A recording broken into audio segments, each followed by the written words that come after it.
over, we can stop stalling because we've got League of Legends action here in the VCS. Oh. And it's an exciting game, number one. We get this adaptation from GAM where they pull so much early game here. It's not something we saw them do in their previous series, where they started playing a bit more into like some of the mid-game type scaling into the fights that Saigon really wanted. And this is a team that doesn't really bode well to that. You don't pick Renekton, Lee Sin, and Tahm Kench lanes with the intention of playing very on the back foot, very scaly, as opposed to Saigon Buffalo, where Saigon Buffalo is pretty active early. You've got Pantheon, you've got Kalista on the bottom side of the map. The only real scaling member of both teams that you can rely on consistently is the Rise for Kadi, which has been one of his best champions over the years. So I think both teams have set up a lot better battle lines than what we had seen previously. GAM, I don't know that once they started taking L's that they actually understood what to do. And so now that they've had some time to recoup, maybe they figured out the game plan that they need into Saigon Buffalo. Yeah, I'm also enjoying that GAM kind of, at least for this first game, it's not really showing much because it's really just pure comfort. All these champs are very high, except maybe the Varus are very high amongst the most played. But the Varus is a specific answer to the Kalista, it seems, and seems to be Styles' champion of choice, judging by the Team Secret series before now. But the rest of it is pure comfort. Keep it nice and simple, but BJ's going to make an early push. Yeah, he moves in, gets on top of Levi. This Pantheon early on is an absolute monster. Levi jumping forward, uses the smite. BJ has his, but as you said, Cardi's on the way. He turns around, throws the spears. Good flash away from the Sonic Wave, but Cardi's going to follow up. EQ is coming in. Trust the plan, brothers. And Rise has first blood. And right there, it's BJ getting active and trying to fight against this, early game Lee Sin, was winning that battle, but I don't think it was a quick enough move from Shogun and from Taki on the bottom side. They had push, not that much control out of mid lane. You can see on the map right now, look at where the wave is at. Kalista and, Renata could easily have moved right now, but I don't think they intended for either mid or bottom to move before BJ outright won this fight. And he was, in between, like, okay, do I kill Levi or do I turn for blue buff? And ultimately, he was comfortable with blue buff, but that's when Kadi gets to come in and punish him in the grand scheme of things and ends up giving away this first blood of the entire best of 5. And with that first blood, a blue buff. So Rice can just get that perma shove, get super high priority, and sort of shut down a little bit of Froggy's intended early game potential of that to Leo. Because they both want to do very similar techniques of just shove the wave and roam and maybe affect a side lane or two. But one has blue buff, so it can just keep pressing their advantage freely. Stack wave for Hasmed, but Levi's here. Yeah, this is another problem with that early death because BJ needed to be here to cover Hasmed in so much trouble. There's really no counterplay here. Flashes on flashes on flashes. And GAM move up to a 2-0 lead. Oh, this is getting a bit worrying. This is what we're missing from Levi. Oh, sorry. This is what we were missing from Levi. Activity in the early game. He was absolutely rolled in early game pressure by BJ in the last series, but stepping up huge on this Lee Sin. 100% truth and 100% again it's when you go back to the previous series, I don't think that GAM was prepared for some of the things that Saigon were doing, and so now you have different strategies like a more active jungler here for Levi at the beginning of the game, more activity to help set up the lanes. It's not the biggest advantage in the world, but Renekton already has a good early laning phase into the Aatrox, where Aatrox usually has to dip into Bramble Vest just to not lose outright in this laning phase. Now with an extra kill for the Crocodile, could be a lot harder for Hasmed to try to manage to get into these mid-game fights with enough items to really make as big an impact as you would like. Alongside this Kalista, alongside this Pantheon, helps kind of trim off some of the fat that would go around some of this more fleshed out type team fight that you'd have in the mid-game that Saigon Buffalo looks like they might be relying on. No, I'm immediately worried when an early game goes wrong for Saigon Buffalo because that is where so much of their strength over GAM has been. They've been able to get these early leads. They've been able to dictate these skirmishes. Now the fact that BJ is behind, he's fallen out of sorts. The early game plan seemingly disappearing. Rebel, I'm a little worried for the Buffalo already. I'm not that concerned. We saw the same thing happen to GAM with the Kalista team, where you play for a little bit more early type style. Yes, you don't win outright, in in terms of, the very, very early game, you're not necessarily winning in gold advantage. But again, the forcing power that Callista ends up bringing, the battle power that like Renata is going to have in a 5-on-5 is still something that you can bank on. So I'm not terrified yet, but this does bode well, I think, more so for the longevity of GAM in this series, just because it's obvious that they've changed up from where they were even just a couple days ago when they ended up losing that series against this team for the first time ever in a best of 5. So really, really insane stuff. GAM obviously feeling a lot more pressure after having lost that series and probably wanting a bit of redemption themselves after what had happened. It's not shocking that they're coming out here today and wanting to strike against Saigon as fast as they can. Delay on their recovery. It buys BJ a little bit more time to reach the moment where SGB can start to really regain their footing and their momentum on their early game action plan by picking up the double globals and start moving this Talia and Pantheon combination around the map, drop the Avengers into a side lane, pick off style perhaps, and then move directly onto an objective of their own. But they didn't end up losing the dragon in the meantime, so it's not all doom and gloom by any means. It's being to leech. Yeah, this is just getting the shove in, make sure Froggy can back. He's got an empty mana bar, so they just want to make sure he's okay. They want to get him back, get an item into him, so he can potentially get some roams out of this Talia, set up around an objective, because 8 minutes is here.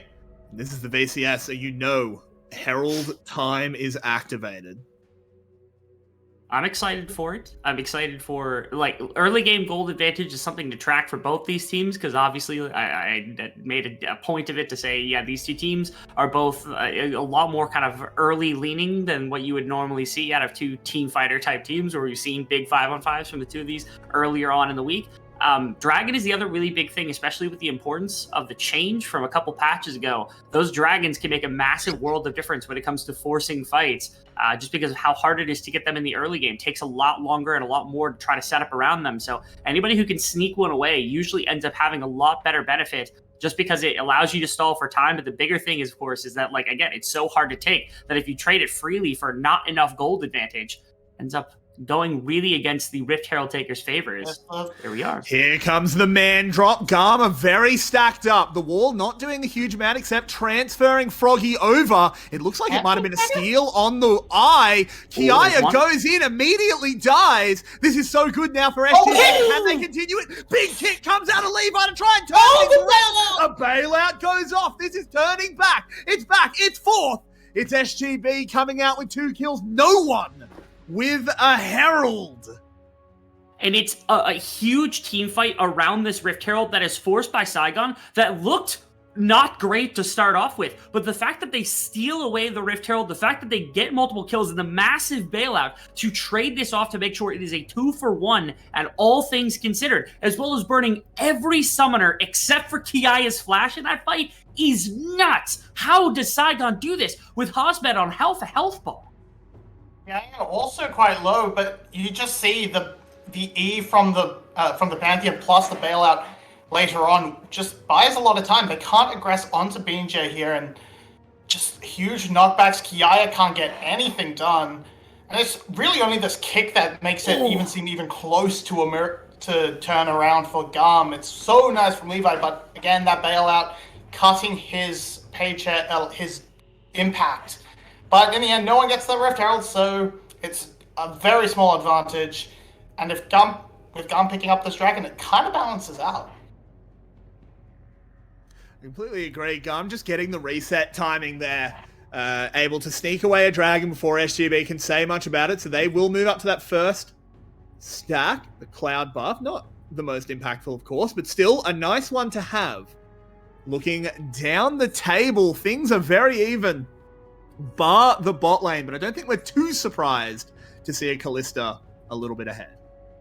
And for Saigon Buffalo, I do think they have a bit of a problem you're kind of brewing in their hands. That style, with this lethal tempo, with this more on-hit style of Varus, is going to be scaling better than Callista's damage in the later stages. And Rise is another massive problem you're going to have to deal with at some point, because Kadi can take over a game like this if you aren't particularly careful.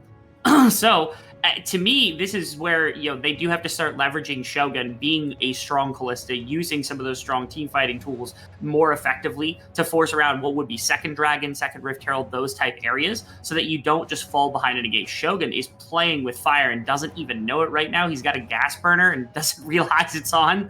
Thankfully, Levi doesn't find himself in a position to throw a Q, throw any sort of ability, and so he just is going to take him back. But it seemed like he could have easily jumped on a Shogun there with no summoner spells.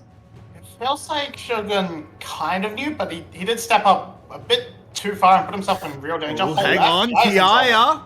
Yep, he was taken out. BJ looks like he just found a good angle on him. They take him down. It looks like it was a man drop into the top lane. Not much Kiaya could do. That evens up the kills and gets it to pretty much a round 1,000 gold lead for SGB as they regain their footing after that shaky early game. Now they've spotted Levi as well. I was going to say why Shogun might have known Levi was there because they had wards on the top side of the jungle. They've just timed out, but they could not see Levi on his camps, so they knew he was probably bot side. And yeah, just man drop, stun, CC, nothing Kiai can do. Saves his flash, doesn't even try. Yeah, I'll be real there. It actually kind of looked like Hosmet might have been able to get that kill anyway. The Q was positioned to be able to get a knockup, probably would have been able to chit into a second one with an enhanced auto attack, and Kiaya might have actually died one way or another, but it is more activity now from BJ. That early invade towards the blue buff did cost a little bit. It did prevent him from kind of stepping in as quick as possible, getting that first blood that could have maybe gone on to Levi to start things off. But outside of that specifically, BJ has been brilliant. It's been around the top side, that Rift Herald play, now a play into top side to help out Hosmet a little bit. And currently out of 20 CS advantage, BJ playing really well. We've tried to set up this little, establish a bit of a plot line with him as they're going to force on bottom side. Oh, that's really In they go. The Renata ultimate not doing a huge amount, but B will fall regardless. Style has a big shield. They won't be able to chunk through that one, but it is SGB once again landing on the front foot and piercing through. And precisely what I was looking for, to try to play around Callista, try to make sure that you're forcing with some of the earlier game, take advantage of being able to play around this big team fighting tool that you've got with this Callista, the way that GAM had in game number 1 of the previous series that they played just earlier this week. B has been chained to style for feels like a lot of this, as the World Endurance Pop Dominus can come out too. Breaks the Infernal Chain. Husmed gets flashed on. He's in trouble. He can't heal. Kiaya takes him down. That's a big blunder from this Aatrox. That swings the pressure and top lane right back. There's been a few games from BJ up there, but at this time, Kiaya has now taken matters into his own hands, and we're going to see this from the start, and it's just World Ender getting a whole lot of nothing done. Man, you gotta love the spacing that Kiaya utilized right there. Hosmed's a mean Aatrox. I know you'll even bring back the Raizo point here, Carix, but like this has been the champion that I've known Hosmed to be playing for the majority of his career as like a very go-to option. Hang on a minute, man drop is coming in. Carty is in trouble. The realms are being warped. Oh! He gets on out of there. Later jumps. Playoffs, but that was some happy feet. Yeah, I mean, how do you even manage that in the midst of all the skill shots? I think really the two you had to worry about most were the W from Pantheon and also the seismic shove coming out from Froggy, and both of them got avoided. Once again, we have a bit of VCS coming on as it's fight after fight as they're going under tower. Style going low, BJ low as well, but it's only B there. He can't trade back, and Saigon Buffalo continue the aggression. It's so perfect on that. The Devour only just came up. Oh, are they rediving? They certainly are. Shogun wants to, but it's not gone particularly well here. Immortal Shield Bow is proc. B going low, and BJ will manage to get the kill. This should be a tower as well, and SGB continue to grow their lead bigger and bigger. And I like the entire sequence here. You get the ultimate out of Cotty. He has no way of getting into bottom side because they burnt him away from the wave. It means that Froggy got priority of mid, and then they just force into bottom side as Cotty now TPs just to catch the wave, put some pressure on. The only deficit here is that dragon. Yeah, that's the one problem, is you lost a lot of tempo making this kind of combination play occur. And yes, you do get to force on your bottom lane. You get this 3k gold advantage. But to me, the trade-off of the dragon, being able to control fights, is something very valuable. It has to be taken taken into consideration for Saigon eventually. And just the smallest margins there. The Devour just not up. If it was, that changes the whole play. And then somehow down here, Shogun doesn't actually do damage to B and doesn't catch the aggro. And okay, so yeah, he doesn't re-aggro onto B, so the tower completely avoids him. That is just really nice tower juggling going on there. Just knowing when to not attack and let B and J come back in to pick the aggro back up. And now we sit at this just under 3k gold lead. Carty will manage to get away from BJ there, no problems. It's just Froggy farming up a storm in the bot lane. Very even are the mid laners in that front. But this is beginning to look like it's a bot versus top, as we have a very strong Renekton, has completed the Mythic and the Exes already, but that is a very large Callista. And Shogun has been an absolute powerhouse this split. He came into MSI halfway through this year, came in, first game of MSI, they solo killed Goomer and Carrier. Just walk in, kill them at level 1. It was some incredible stuff, and he has only gotten better and better since.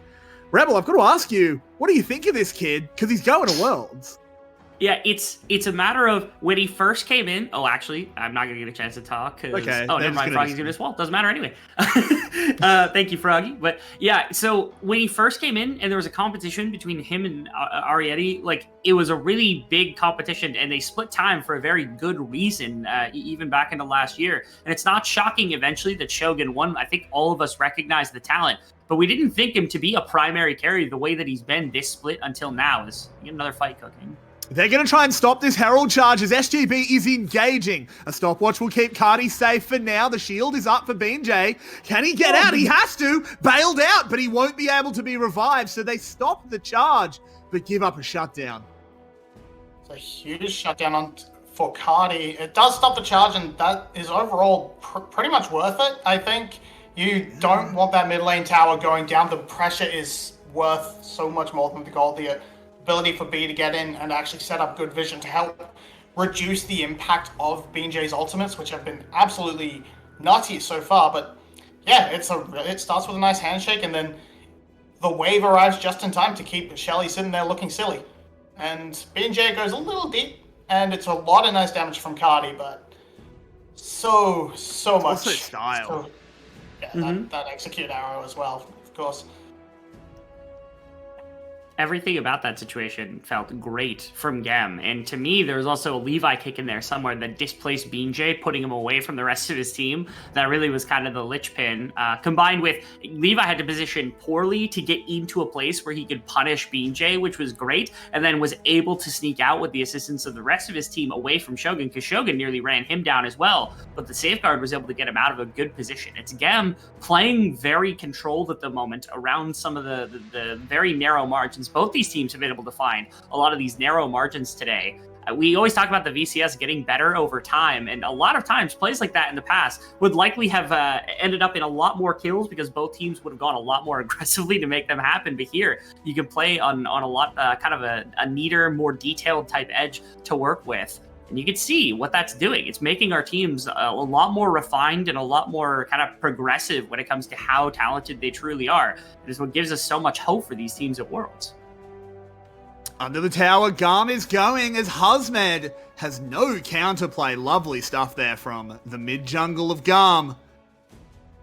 Very, very powerful stuff. Carty, I think if we're talking about linchpins, that man on your screen is a big blue one. Carty has been a point of criticism. I mentioned that a couple of times during this playoffs alone. Has been amazing this split for the most part. Just being a primary carry for the team, stepping back up, always shows up in playoff time. Now going to Worlds, a very well-deserved Worlds because he never got a chance to go back on Flash when they defeated GAM, and then when GAM was dominant in 2021, wasn't able to go with GAM back then either. So this feels so warranted for Carty to be able to go and kind of strut his stuff on the world stage because he's been what has been considered probably the best mid laner in the last 2 years for VCS, and that's not the greatest of accolades, right? Our mid laners aren't the most spectacular of any region anywhere, but Coddy does get to hold that award for himself, and especially on picks like this Rise. And this Rise has been something he's famous for, and I love that they're playing around it because it is their late game scaling condition. I don't know what you're talking about. Cardi's got 4 titles, Chovy's got 1. I know who I think's better. But around the 3rd dragon, we're skirmishing, Marby.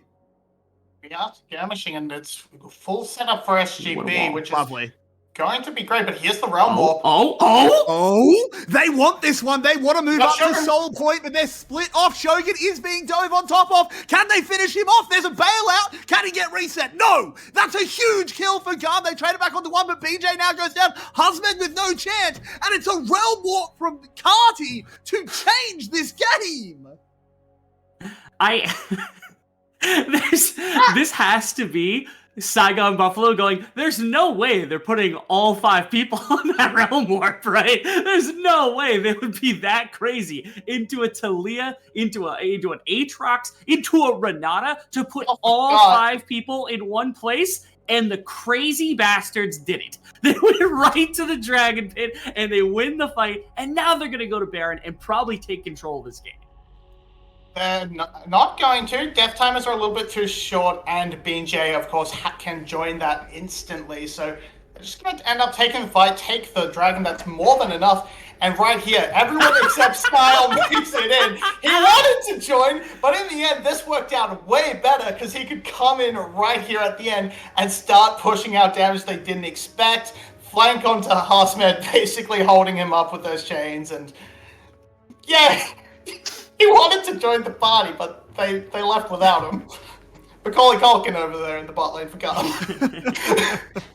I also, in the midst of that, I will give my one knock of criticism. It's very rare that I can criticize Shogun, but right there he was very aggressive. This is a tendency that he has specifically to want to play forward in fights because he's a big damage dealer, and it works out a lot because he's one of the most talented. I had him as my MVP for the split and the #1 ADC of the split as well in terms of first team because of his performances for Saigon over the split. That right there was problematic. I think he should have worked his way down towards Coddy, putting damage into that, and they could have established a better battle line to work north in the river instead of having to work left to right. And because of that, GAM was able to break that position and bring him down because he was forcing his way in the middle of members of the side of GAM instead of working his way down.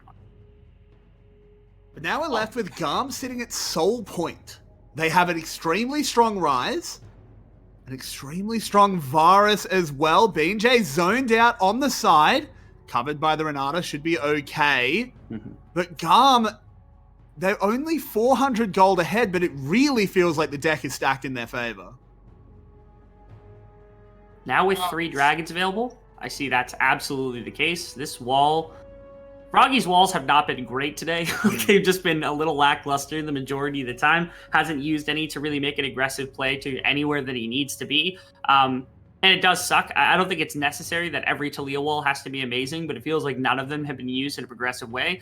And again, to me, it's not even the gold advantage. I still think there's fights to be forced from Saigon Buffalo that they can absolutely win, but take into consideration the 3-item Rise at 24 minutes into the game, the 3 dragons that they have, and GAM has a lot better grip on a game like this. It feels like Saigon has to really force to break open. It's going to be difficult for them to find a way to really win out a game against GAM unless they're able to pop Coddy, able to pop Style prior to a fight really kicking off and allowing them to use that consistent damage through the team, which is what's making this look so good for GAM, even though they're not a big gold advantage. Really been able to really force any big gold objectives. Of course, we didn't have that first Rift Heralds. Plates weren't really exploding open for any team either. And it's just been these close fights, and when they've sort of come to skirmishes, GAM has looked pretty good, but especially now at BJ's momentum has been slowed down considerably after that pick off for the trade of the Rift Herald, I suppose, in the mid lane. It sort of really slowed him down, meant he's been playing a little bit more cautiously, hasn't been going for these plays, and we've barely seen him team up with Froggy either. These Avengers are not working well together. They have not combined their ultimates to attack a side lane. As I say that, here they are. Yeah, they're gonna try and get onto Kiaya. This knockback needs to land, but a flash and a dash gets Kiaya out of there. And yeah, this is definitely post-endgame MCU level Avengers. Oh, no. Not that bad. Oh, hey, another wall.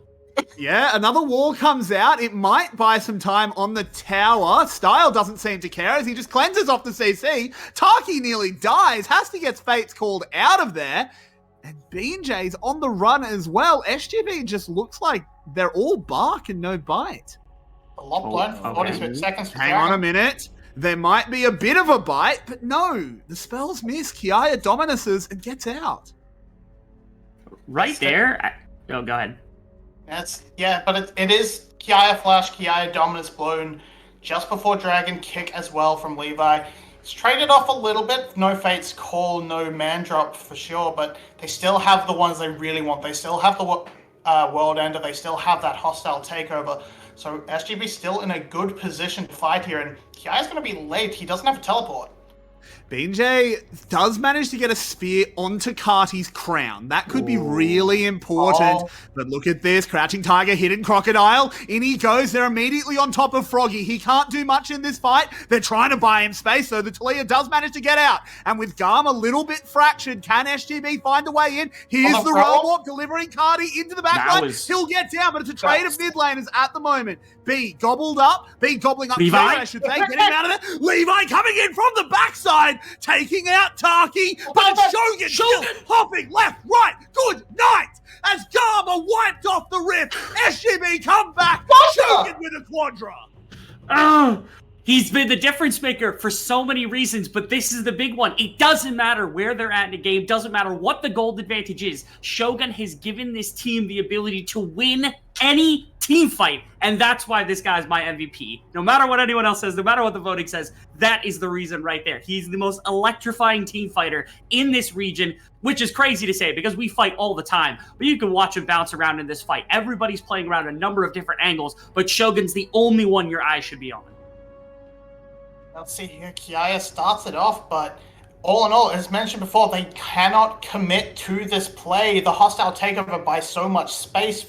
Style and Carty cannot finish off Froggy, and this it's a very deep realm war, but that crown which was popped earlier means he can't survive it and just gets cleaned up.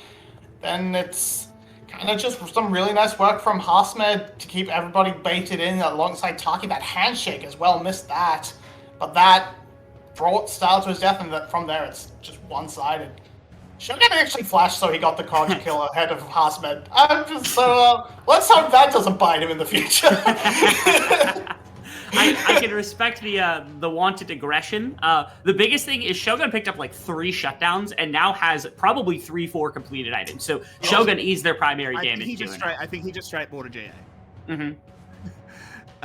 So he is a very big lad. They don't end up managing to sneak away this Baron. They don't want to throw everything away on what is essentially a coin flip. Oh. Can't say I blame them, but GAM might poke their heads in. I think they're just going to get vision control. They don't actually need to start the worm here. Just See that they can actually back off. Feed a goon. Absolutely pranked Levi right there. Just a little bit of damage. Doesn't matter that much. No fight to be coming. They knew there were a couple of backs out, and they knew they were just kicking out vision for the most part. And now, I mean, again, we're in a position where it feels like a big team fight still determines so much of this game. 4th dragon removed from GAM, so that's a big kind of play for Saigon. But this is why having this dragon stacking for GAM is such a big thing, and for any team, is because, again, that 3 dragons is such a bold mark to have to play around on the opposite side. You have to be flawless with your setup around dragons. You don't want to be trading for Baron or anything because it's such a drastic objective difference between those two in terms of gold and pressure on the map. It feels so bad to have to play from this far down that it is just team fight after team fight that you have to win basically 4 consecutive in order to make sure that you don't lose a game or lose a lot of momentum in a game like this.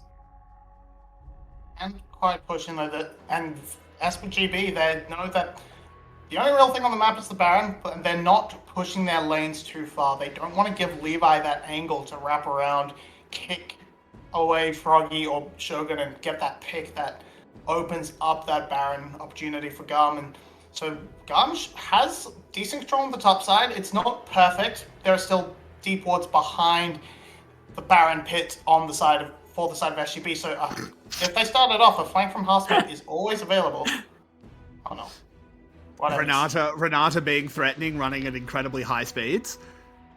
Running at moderately high speeds. Oh, Shogun. Oh, Shogun could be in trouble. He lost his flash in that last fight, and now he goes down into that GA immediately. But the fight is here in earnest. It's a big Renata ult. Shogun buying space, but he's tagged up by Levi. He's got men on top of him. He will go down. Levi's low, but has a GA. GAM are winning this fight. They turn it around, and GAM get 5.